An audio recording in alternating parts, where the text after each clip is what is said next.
барлығына жақсылық жасау.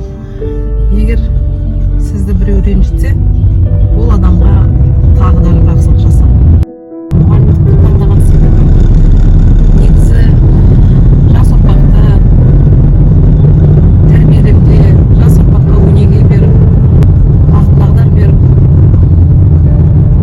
оларды тәрбиелеп, осы Қазақстанымыздың бір үлкен азаматы болса деген арманым, мақсаттарым. 30 жыл бойы мұғалім болдыңыз, мұғалімдікті таңдағаныңызға өкінбейсіз бе? Мен шынымды айтсам, өзімнің студенттерімнің биік шыңдарға, жақсы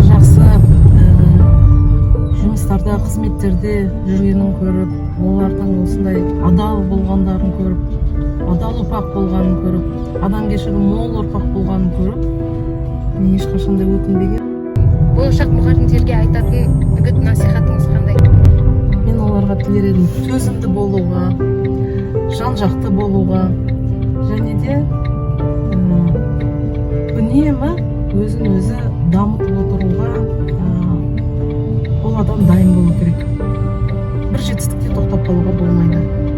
Мысалы үшін бір университет бітіріп, бакалавр бітіріп, болмаса магистратураны бітіріп тоқтап қалуға болмайды. Ары қарай даму үстінде болу керек. Үнемі даму үстінде болу керек.